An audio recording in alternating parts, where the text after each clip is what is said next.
yeah. Oh, Hold it? yes, Like this? yes. Like, hold it tight. Wow, so handsome. Wow. Very heavy. Yes. This is automatic tule. We call it tule at home. Oh. This is the king crab. Yes. Oh, how much is this king crab? This one, maybe this size is around $2,000. $2,000. This is all come from the Australia. That also the king crab.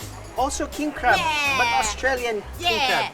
Like you can hold it I here. can hold it here? Like, Oh, here. Yes. Here? Like you take care of it. You hold it here. Okay. This one will bite you. Okay. Oh, okay. very good. You look here.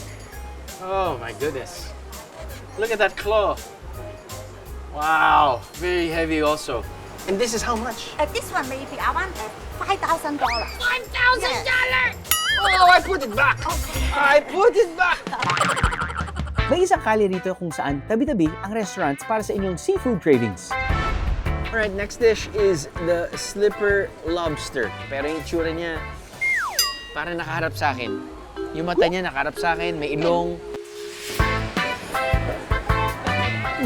Crunchy. I love it. Hindi sigurado kung pang-pulis o pang-artista ang personality. Ito ang lumang building ng Yau Ma Tei Police Station na itinayo pa noong 1920s. Yung mga nire-recreate nila, the attention to detail is just crazy. They're so consistent. Ang police station na ito, nilagyan din nila ng high-tech features gaya ng salamin na LED screen at camera-in-one pala. Hindi naman ako yan ah!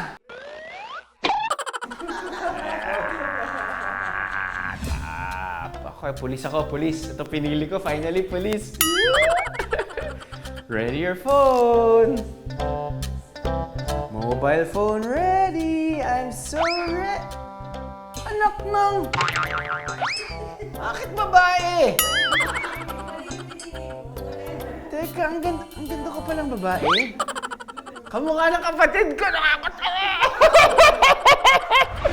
Ang islang tinuturing na pinakamataas dito, ang High Island. Literal kasi na mataas ang lugar. Alright mga biyero, nandito tayo ngayon sa High Island Reservoir. Now, there are a couple of reasons why pinupuntahan ito ng mga turista.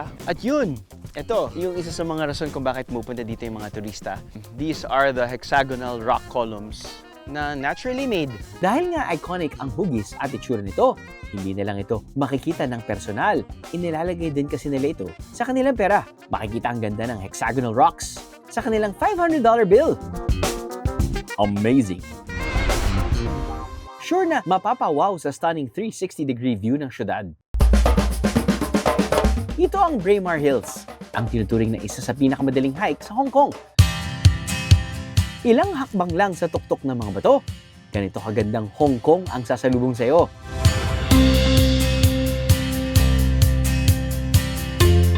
Sa Hong Kong naman, you've got so many trails, but this trail, specifically yung Braemar Hill, ito yung isa sa mga pinakamadali.